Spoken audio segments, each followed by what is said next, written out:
بسم الله الرحمن الرحيم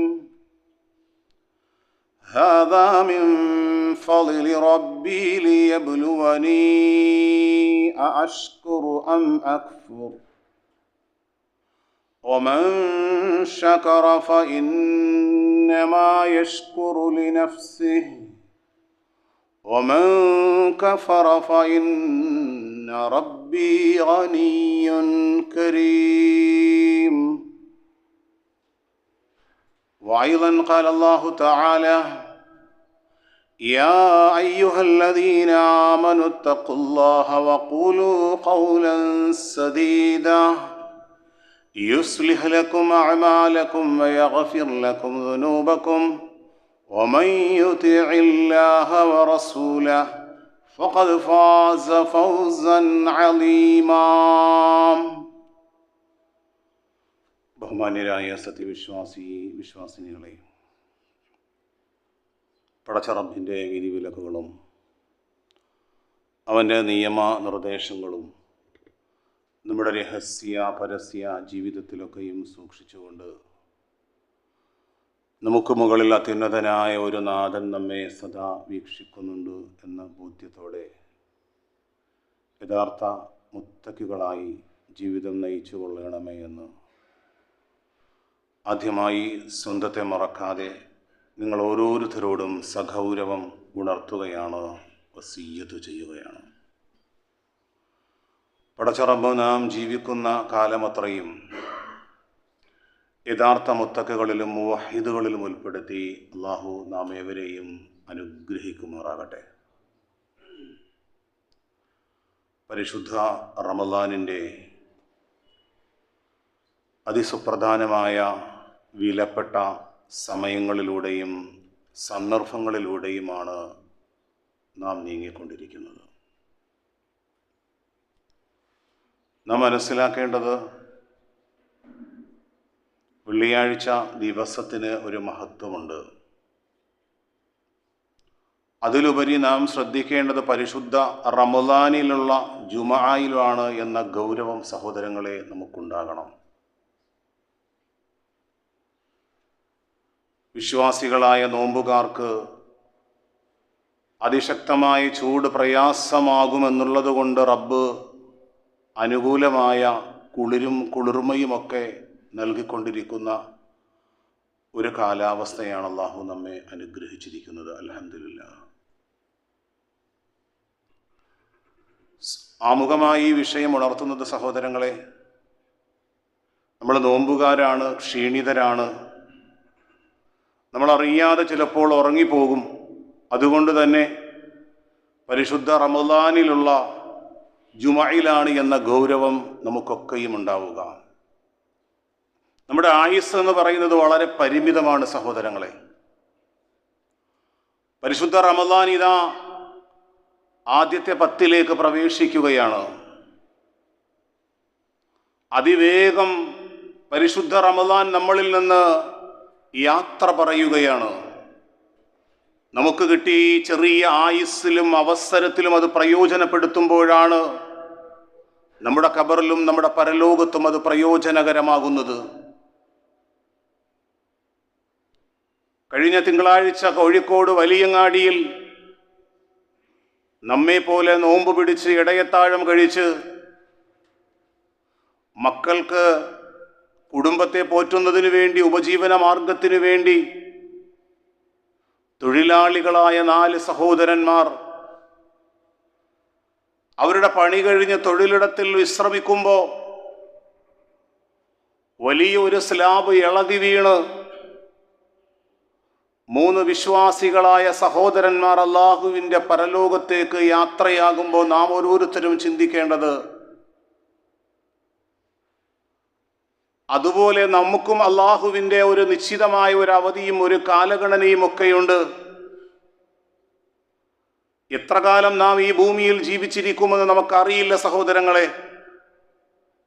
വമാ തദ്രി നഫ്സും ബിഅയ്യി അർളിൻ തമൂത്.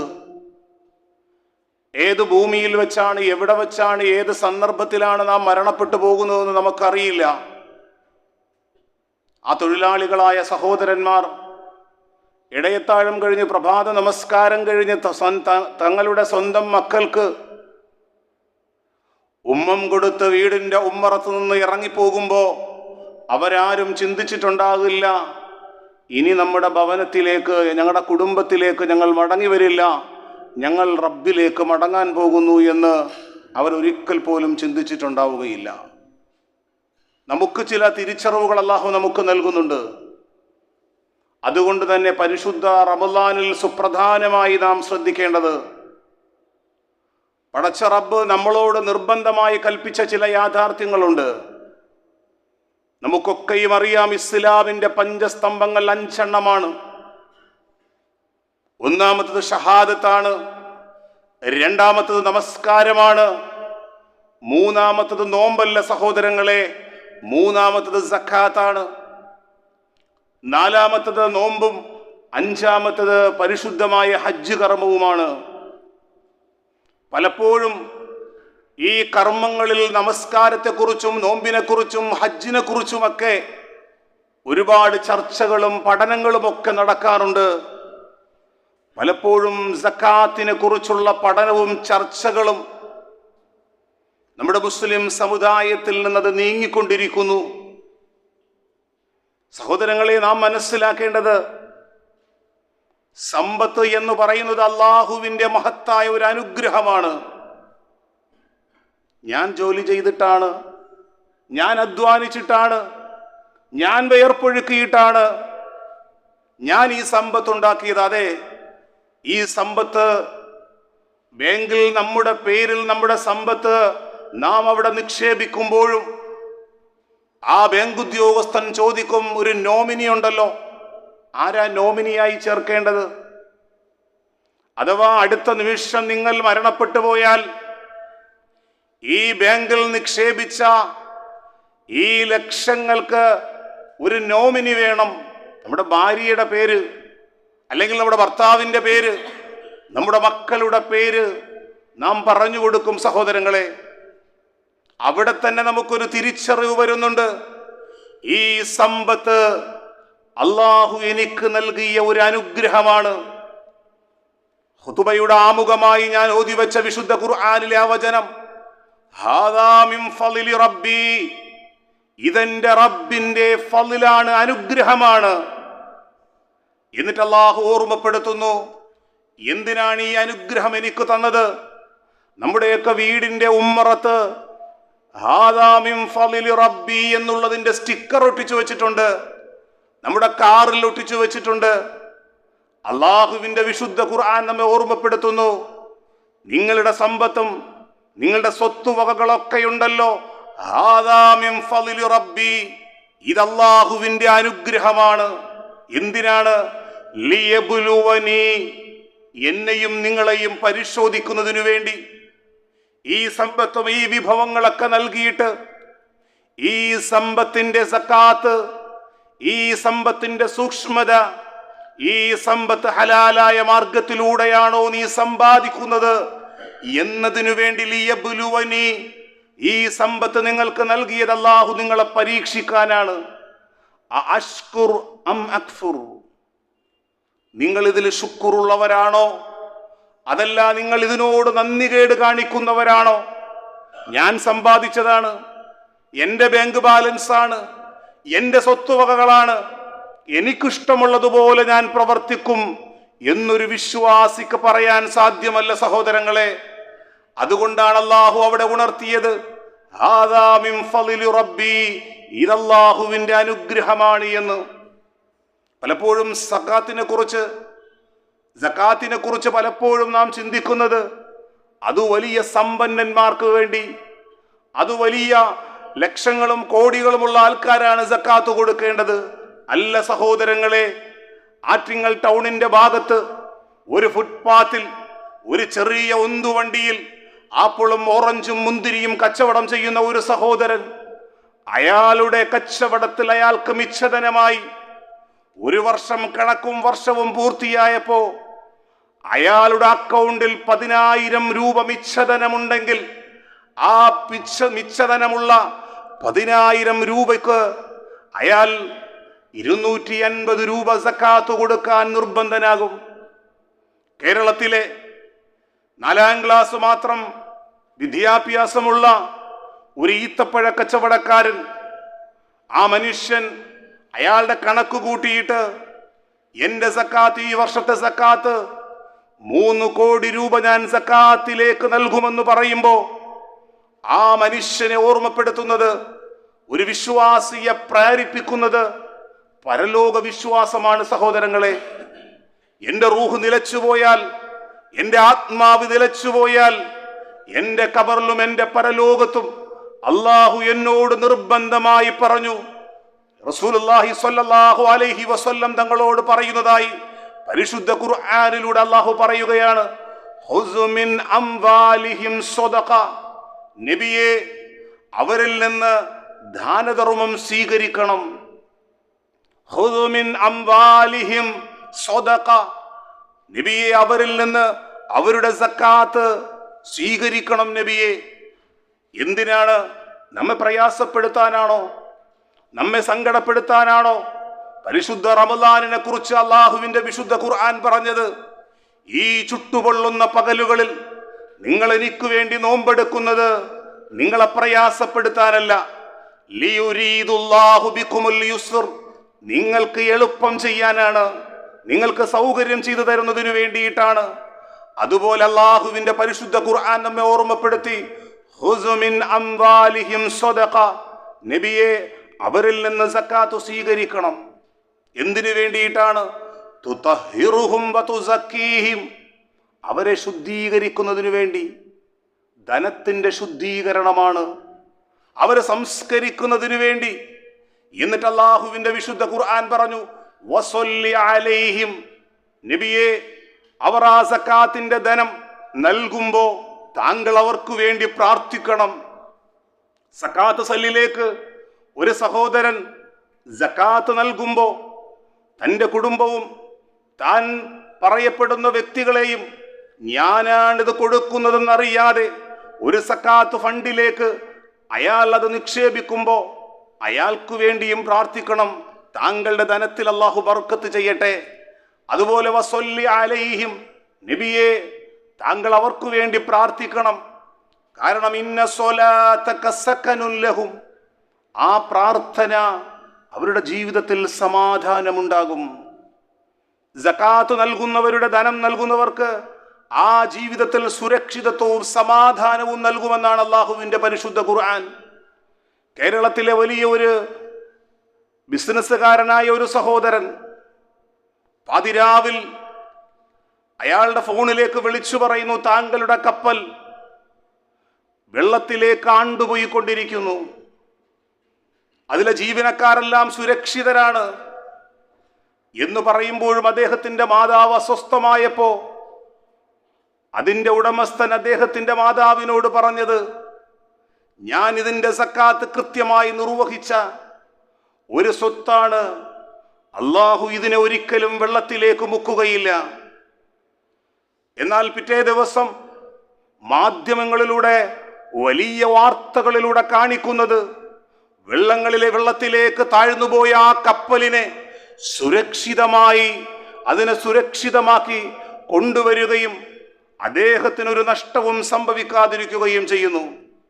സഹോദരങ്ങളെ, വിശുദ്ധ ഖുർആൻ പറഞ്ഞു, ഇന്ന സ്വലാത്തക സകനുൻ ലഹും, നബിയെ ആ സക്കാത്ത് കൃത്യമായി നൽകുന്നവർക്ക് വേണ്ടി അങ്ങ് പ്രാർത്ഥിക്കണം. വല്ലാഹു സമീഉൻ അലീം, അല്ലാഹു എല്ലാം കേൾക്കുന്നവനും അറിയുന്നവനുമാണ്. എന്നാൽ സഹോദരങ്ങളെ, പലപ്പോഴും മുസ്ലിമീങ്ങളിൽ എന്തെങ്കിലുമൊക്കെ ഒന്ന് കൊടുത്തു കഴിഞ്ഞാൽ അത് സക്കാത്താകുമെന്നാണ് കരുതുന്നത്.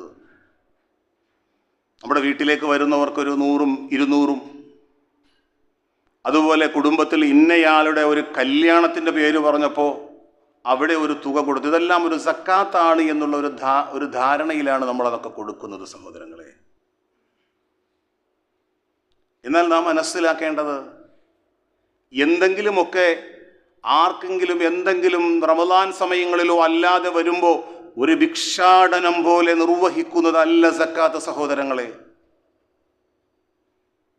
ആ സക്കാത്ത് നൽകാതെ കാരണം നോമ്പ് കൃത്യമായി അനുഷ്ഠിക്കും, അതുപോലെ നമസ്കാരവും കൃത്യമായി നിർവഹിക്കും, പരിശുദ്ധമായ ഉംറയും ഹജ്ജുമൊക്കെ നിർവഹിക്കും. പക്ഷേ നമ്മുടെ നെഞ്ചിനോട് ഒട്ടിക്കിടക്കുന്ന, ഹൃദയത്തോട് ഒട്ടിക്കിടക്കുന്ന ഈ സമ്പത്ത്, വമൻ യൂഖ ശുഹ്ഹ നഫ്സിഹി ഫൗലായിക ഹുമുൽ മുഫ്ലിഹൂൻ, അല്ലാഹുവിന്റെ പരിശുദ്ധ ഖുർആൻ പറഞ്ഞത്. വമൻ യൂഖ ശുഹ്ഹ നഫ്സിഹി, ഒരു മനുഷ്യൻ അയാളുടെ ശുഹ്ഹിൽ നിന്ന്, പിശുക്കിൽ നിന്ന് മുക്തനാകുമ്പോഴാണ് അയാൾ സുരക്ഷിതനാകുന്നത്. അവനാണ് യഥാർത്ഥ വിജയി, അവനാണ് യഥാർത്ഥ വിജയി. അങ്ങനെ സക്കാത്ത് കൃത്യമായി നിർവഹിക്കാത്ത മനുഷ്യരെ കുറിച്ച് അള്ളാഹുവിന്റെ പരിശുദ്ധ ഖുർആൻ സൂറ മുഹമ്മദിന്റെ 38-ാമത്തെ വചനത്തിലൂടെ അള്ളാഹു നമ്മെ ഓർമ്മപ്പെടുത്തുന്നു. ഹാ അൻതും ഹൗലാഇ തുദ്ഔന ലിതുൻഫിഖൂ ഫീ സബീലില്ലാഹ്, അള്ളാഹുവിന്റെ മാർഗത്തിൽ ധനം ചിലവഴിക്കുക എന്നവരോട് പറയപ്പെട്ടാൽ ഫമിൻകും മൻ യബ്ഖൽ, അതിൽ നിന്ന് ചിലർ ലുബ്ധന്മാരായി പിൻവാങ്ങും. ഫഇന്നമാ യബ്ഖലു അൻ നഫ്സിഹി, ആ ലുബ്ധിന്റെ അനന്തരഫലം പടച്ച റബ്ബിനല്ല, അവർക്കു തന്നെയാണ്. കാരണം വല്ലാഹുൽ ഗനിയ്യു, അല്ലാഹു ധന്യനാണ്. വഅൻതുമുൽ ഫുഖറാ, അല്ലാഹു ഓർമ്മപ്പെടുത്തുന്നു, നിങ്ങൾ എത്ര വലിയ ശതകോടീശ്വരന്മാരാണെങ്കിലും വഅൻതുമുൽ ഫുഖറാ, നിങ്ങൾ ദരിദ്രന്മാരാണ്, അള്ളാഹുവിന്റെ മുന്നിൽ കേഴേണ്ടവരാണ്. അള്ളാഹുവാണ് ധന്യൻ, അവനാണ് എല്ലാ സ്തുതികൾക്കും അർഹൻ. വഇൻ തതവല്ലൗ, അള്ളാഹുവിന്റെ മാർഗത്തിലുള്ള ഈ സക്കാത്തിൽ നിന്ന് നിങ്ങൾ പിന്തിരിഞ്ഞാൽ യസ്തബ്ദിൽ ഖൗമൻ ഗൈറക്കും, നിങ്ങളല്ലാത്ത മറ്റൊരു ജനതയെ അവൻ മടക്കി കൊണ്ടുവരും. എന്നിട്ടോ സുമ്മ ലാ യകൂനു അംസാലക്കും, അവർ നിങ്ങളെപ്പോലെ പിശുക്കി പിടിക്കുന്നവരല്ല. അള്ളാഹു അവർക്ക് നൽകിയ ധനം, ഇതെന്റെ റബ്ബ് നൽകിയ, ഹാദാ മിൻ ഫളി റബ്ബി, ഇതെന്റെ റബ്ബ് നൽകിയ അനുഗ്രഹമാണ്. അഷ്കുർ അം അക്ഫുർ, ഞാനിതിൽ അള്ളാഹു പറഞ്ഞതുപോലെ ഈ ധനത്തിൻ്റെ കണക്ക് നോക്കി, അതുപോലെ ഭാര്യയുടെ സ്വർണം ലോക്കറിൽ 100ഉം 200ഉം ചത്തുകിടപ്പുണ്ട്, അതെല്ലാം ഒന്ന് കണക്കുകൂട്ടി, ഓരോന്നും സഹോദരങ്ങളെ 2.5% എന്ന് പറയുന്നത് ഏറ്റവും താഴ്ന്ന നിരക്കാണ്. കൃഷിയുടെ അതുപോലെ വാടക ഇനത്തിൽ 2.5%, 5%, 10% ഏറിയാൽ 20% വരെ. അതിൽ നാണയ വിനിമയത്തിൻ്റെതാണ് 2.5% സഹോദരങ്ങളെ. ഇവിടെ നാം മനസ്സിലാക്കേണ്ടത്, ഈ നിർബന്ധമായ ദാനധർമ്മം നിർവഹിക്കാത്ത മനുഷ്യരെ സംബന്ധിച്ചിടത്തോളം അള്ളാഹുവിൻ്റെ അതിശക്തമായ പരീക്ഷണങ്ങൾക്ക് വിധേയമാകുമെന്ന് പ്രവാചക ചരിത്രം നമ്മെ ഓർമ്മപ്പെടുത്തുന്നു. അള്ളാഹുവിൻ്റെ റസൂൽ സല്ലല്ലാഹു അലൈഹി വസല്ലമ തങ്ങൾ ഒരു ചരിത്രം നമ്മെ ഓർമ്മപ്പെടുത്തുന്നുണ്ട്. ബനി ഇസ്രായേലികളിൽപ്പെട്ട 3 മനുഷ്യരുടെ ചരിത്രം.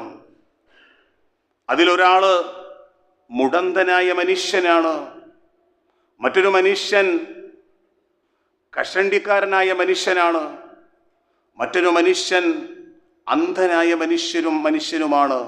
ഈ 3 മനുഷ്യരെയും അള്ളാഹു പരീക്ഷിക്കാൻ തീരുമാനിച്ചു. ആ മുടന്തനായ മനുഷ്യനോട് ചോദിച്ചു, താങ്കൾക്ക് എന്താണ് വേണ്ടത്, എന്താഗ്രഹമാണ് വേണ്ടതെന്ന് മലക്ക് ചോദിക്കുമ്പോൾ ആ മനുഷ്യൻ പറഞ്ഞു, എൻ്റെ കാലിൻ്റെ പ്രയാസം മാറി സാധാരണ രൂപത്തിൽ നടക്കാൻ കഴിയണം. താങ്കൾക്ക് ജീവിക്കാൻ എന്താണ് വേണ്ടതെന്ന് ചോദിക്കുമ്പോൾ, എനിക്ക് കഴിഞ്ഞു പോകാൻ ഇന്ന സമ്പത്തിൻ്റെ ഒരു ഉറവിടം വേണം, കഴിഞ്ഞു പോയാൽ മതി. രണ്ടാമതായിട്ട് കഷണ്ടി ബാധിച്ച ആ മനുഷ്യന്റെ അടുക്കലേക്കും പോയി. ആ മനുഷ്യനോടും ചോദിച്ചു, എന്താണ് താങ്കളുടെ ആഗ്രഹമെന്ന് ചോദിക്കുമ്പോൾ, എൻ്റെ തലയിൽ മുടി രോമങ്ങളില്ല, എനിക്ക് വല്ലാത്ത പ്രയാസമുണ്ട്, എനിക്ക് എൻ്റെ തലയിലെ രോമങ്ങൾ വേണം, അതോടൊപ്പം തന്നെ എനിക്ക് ജീവിക്കാൻ എന്തെങ്കിലും ഒരു മാർഗവും വേണം എന്ന് പറയുമ്പോൾ അത് നൽകിയ ആ മലക്ക് യാത്രയാവുകയാണ്. മൂന്നാമത് അന്ധനായ മനുഷ്യന്റെ അടുക്കലേക്ക് ചെല്ലുമ്പോൾ ആ മനുഷ്യനോടും ചോദിച്ചു, ആ അന്ധനായ മനുഷ്യനോടും ചോദിച്ചു, എന്താണ് താങ്കളുടെ ആഗ്രഹം? എൻ്റെ ഇരുളിൽ എൻ്റെ പൊന്നോമനകളെ പോലും എനിക്ക് കാണാൻ കഴിയുന്നില്ല, എനിക്ക് കാഴ്ചയില്ല, എനിക്ക് കാഴ്ച ശക്തി കിട്ടണം. ഈ ലോകത്ത് കഴിഞ്ഞു പോകാൻ എന്തെങ്കിലും ഒരു സാമ്പത്തികമായ അള്ളാഹുവിൻ്റെ ഒരു ഫളൽ എനിക്ക് വേണം. അതും നൽകി ആ മലക്ക് മടങ്ങിപ്പോയി. വർഷങ്ങൾക്ക് ശേഷം ചരിത്രം ഓർമ്മപ്പെടുത്തുന്നു, ഇമാം ബുഖാരി റിപ്പോർട്ട് ചെയ്ത ഈ സംഭവത്തിൽ ഓർമ്മപ്പെടുത്തുന്നു, കാലം കഴിഞ്ഞതിന് ശേഷം ഈ മൂവരെയും അള്ളാഹു പരീക്ഷിക്കാൻ തീരുമാനിച്ചു. അങ്ങനെ മുടന്തനായ ആ മനുഷ്യന്റെ അടുക്കലേക്ക് മലക്ക് പോയിട്ട് ചോദിച്ചു, ഞാൻ യാത്രയിൽ തടസ്സം വന്ന ഒരു മനുഷ്യനാണ്, എനിക്കൊരു വാഹനവും ഇച്ചിരി കഴിക്കാൻ ഭക്ഷണവും വേണം. ആ മനുഷ്യൻ ഒരുപാട് കാരണങ്ങൾ അവിടെ ബോധ്യപ്പെടുത്തി. അദ്ദേഹം മടങ്ങിപ്പോയി. രണ്ടാമത് കഷണ്ടിക്കാരനായ മനുഷ്യന്റെ അടുക്കലേക്ക് പോയിട്ട് ചോദിച്ചു, ഞാൻ യാത്രയിൽ തടസ്സം വന്ന് എനിക്ക് മുൻപോട്ട് പോകാൻ മാർഗമില്ല, യാത്രയിൽ മുൻപോട്ട് യാത്ര ചെയ്യാൻ ഒരു വാഹനം, ഒരിച്ചിരി ഭക്ഷണവും തന്നാൽ ഉപകാരമായിരുന്നു. അദ്ദേഹം പറഞ്ഞു, എനിക്കൊരുപാട് പ്രയാസങ്ങളും ബുദ്ധിമുട്ടുമൊക്കെ ഉണ്ട്, ഈ കാണുന്നതൊക്കെ എൻ്റേതാണെങ്കിലും എനിക്കൊരുപാട് ബാധ്യതകളുണ്ട്, തരാൻ കഴിയില്ല. മൂന്നാമത് അന്ധനായ മനുഷ്യന്റെ അടുക്കലേക്ക് പോയിട്ട് അദ്ദേഹം പറഞ്ഞു, എനിക്ക് യാത്രക്കൊരു തടസ്സം സംഭവിച്ചു, ഒരു വാഹനവും ഇച്ചിരി ഭക്ഷണവും തന്നാൽ വലിയൊരു ഉപകാരമായിരിക്കും. ചരിത്രം ഓർമ്മപ്പെടുത്തുന്നു, ആ അന്ധനായ മനുഷ്യൻ അദ്ദേഹത്തോട് പറഞ്ഞു, ഞാൻ ഇതുപോലെ ഒരുപാട് പ്രയാസങ്ങളിൽ വളർന്നു വന്ന ഒരു മനുഷ്യനാണ്, താങ്കൾക്ക് വേണ്ടുന്ന ഏത് വാഹനവും എടുക്കാം, താങ്കൾക്ക് കഴിക്കാനുള്ള ഭക്ഷണവും ഞാൻ തരാമെന്ന് പറയുമ്പോൾ ആ അന്ധനായ മനുഷ്യനോട് മലക്ക് പറഞ്ഞത്, നിങ്ങളുടെ കൂടെ മറ്റ് 2 മനുഷ്യരെയും അള്ളാഹു പരീക്ഷിക്കാൻ പറഞ്ഞയച്ചു, പക്ഷേ ആ പരീക്ഷണത്തിൽ അവർ പരാജയപ്പെട്ടു. ഇവിടെയാണ് അള്ളാഹുവിന്റെ വിശുദ്ധ ഖുർആൻ ഓർമ്മപ്പെടുത്തുന്നത്, ഒരു മനുഷ്യൻ മനസ്സിന്റെ പിശുക്കിൽ നിന്ന് മുക്തമായാൽ ഫൗലായിക ഹുമുൽ മുഫ്ലിഹൂൻ, അവരാണ് യഥാർത്ഥ വിജയി, അവരാണ് യഥാർത്ഥ വിജയി എന്ന് അള്ളാഹുവിന്റെ വിശുദ്ധ ഖുർആനിലൂടെ റബ്ബ് നമ്മെ ഓർമ്മപ്പെടുത്തുന്നു. സഹോദരങ്ങളെ, നാം എന്തെങ്കിലും രോഗങ്ങളും പ്രയാസങ്ങളും ഒക്കെ വന്ന് കിടപ്പിലാകുമ്പോൾ ഞാൻ സക്കാത്ത് നിർവഹിച്ചില്ലല്ലോ, എനിക്കിത്രയും സ്വത്തുവകകളൊക്കെ ഉണ്ടായിട്ടും എനിക്കൊരു 5 സെന്റ് സ്ഥലം അള്ളാഹുവിന്റെ ഭവനത്തിന് കൊടുക്കാൻ കഴിഞ്ഞില്ലല്ലോ. കിടപ്പിലാകുമ്പോൾ പരിതപിക്കുന്ന ഒരുപാട് മനുഷ്യരുണ്ടാകും. അള്ളാഹുവിന്റെ റസൂൽ സല്ലല്ലാഹു അലൈഹി വസല്ലമ തങ്ങൾ ഇമാം തുർമിദി റിപ്പോർട്ട് ചെയ്യുന്ന ഒരു പ്രവാചക വചനം, ലിഅൻ യതസദ്ദഖൽ മർഉ ഫീ ഹയാതിഹി ബിദിർഹം, ഒരു മനുഷ്യൻ അയാൾക്ക് ആവതും ആരോഗ്യവുമുള്ള സമയത്ത് ഒരു ദിർഹം ദാനം ചെയ്യുക എന്നുള്ളത് ഖൈറുൻ ലഹു മിൻ അൻ യതസദ്ദഖ ബിമിഅത്തിൻ ഇൻദ മൗതിഹി, മരണമാസന്നമാകുന്ന സമയത്ത് 100 ദിർഹം അല്ലാഹുവിന്റെ മാർഗത്തിൽ ചിലവഴിക്കുന്നതിനേക്കാളും ആരോഗ്യവും കഴിവുമുള്ള സമയത്ത് അല്ലാഹുവിന്റെ മാർഗത്തിൽ ഒരു ദിർഹം ചിലവഴിക്കുക എന്നുള്ളത് 10,000 ദിർഹം ചിലവഴിക്കുന്നതിനേക്കാളും മഹത്തരമാണ് എന്ന് അല്ലാഹുവിന്റെ റസൂൽ നമ്മെ പഠിപ്പിക്കുന്നു. വിശുദ്ധ ഖുർആനിലൂടെ അല്ലാഹു നമ്മെ ഓർമ്മപ്പെടുത്തി, ചില മനുഷ്യർ അവരുടെ മരണമാസന്നമാകുമ്പോൾ വീടിൻ്റെ 4 ചുമരുകൾക്കുള്ളിൽ രോഗങ്ങളും പ്രയാസങ്ങളുമായി ഹോസ്പിറ്റലിലേക്ക് കൊണ്ടുപോയി, ഹോസ്പിറ്റലിൽ നിന്ന് ICUവിലേക്കും വെന്റിലേറ്ററിലേക്കും ഒക്കെ കൊണ്ടുപോയി അയാൾ പരിതപിക്കുന്നുണ്ട്, കോടിക്കണക്കിന് സ്വത്തുവകകൾ എനിക്കുണ്ടായിരുന്നു, പക്ഷേ ഞാൻ അത് കൃത്യമായി സക്കാത്ത് നിർവഹിച്ചിട്ടുണ്ടായിരുന്നില്ല, അള്ളാഹുവിന്റെ മാർഗത്തിൽ ദാനധർമ്മം ചെയ്തിട്ടുണ്ടായിരുന്നില്ല. ആ സമയത്ത് ആ മനുഷ്യൻ പറയും, റബ്ബി ലൗലാ അഖർതനീ ഇലാ അജലിൻ ഖരീബ്, അല്ലാഹുവേ കുറച്ചു നേരം നീ എന്നെ പിന്തിച്ചാൽ ഫഅസ്സദ്ദക, ഞാൻ ദാനധർമ്മം നിർവഹിച്ചു കൊള്ളാം, വഅകും മിനസ് സ്വാലിഹീൻ, ഞാൻ സ്വാലിഹീങ്ങളിൽ പെട്ടുകൊള്ളാം. സഹോദരങ്ങളെ, അള്ളാഹുവിന്റെ മാർഗത്തിൽ നിർബന്ധമായി സക്കാത്ത് നിർവഹിക്കാതെ അത് കെട്ടിപ്പൂട്ടി വെച്ച് പിശുക്കിലും മാർത്തിയിലും ജീവിച്ച മനുഷ്യരെ കുറിച്ച് വിശുദ്ധ ഖുർആൻ സൂറത്തു തൗബയിലൂടെ വളരെ ഗൗരവത്തോടുകൂടി നമ്മെ ഉണർത്തുന്നുണ്ട്. ഏതാണ് ആ വചനം? യൗമ യുഹ്മാ അലൈഹാ ഫീ നാരി ജഹന്നമ ഫതുഖ്വാ ബിഹാ ജിബാഹുഹും. അല്ലാഹുവിന്റെ വിശുദ്ധ ഖുർആനിലൂടെ അല്ലാഹു ഓർമ്മപ്പെടുത്തുന്നു, അവരുടെ സമ്പത്ത് നരകത്തിൽ ചുട്ടുപഴിപ്പിക്കപ്പെടും. എന്നിട്ടോ ഫതുഖ്വാ ബിഹാ ജിബാഹുഹും, അവരുടെ നെറ്റിയിലേക്ക് അത് ചൂടുവെക്കപ്പെടും. വജുനൂബുഹും, അവരുടെ പാർശ്വങ്ങളിലും. വളുഹൂറുഹും, അവരുടെ മുതുകുകളിലും. എന്നിട്ട് അല്ലാഹുവിന്റെ മലക്കുകൾ പറയും, ഹാദാ മാ കനസ്തും ലിഅൻഫുസിക്കും, ഇത് നീ നിനക്ക് വേണ്ടി ആർക്കും കൊടുക്കാതെ, അല്ലാഹു കൽപ്പിച്ച സകാത്ത് നിർവഹിക്കാതെ കെട്ടിപ്പൂട്ടി വെച്ച നിന്റെ ധനമാണ്. ഫദൂഖൂ മാ കുന്തും തക്നിസൂൻ, ആസ്വദിച്ചു കൊള്ളുക, അനുഭവിച്ചു കൊള്ളുക.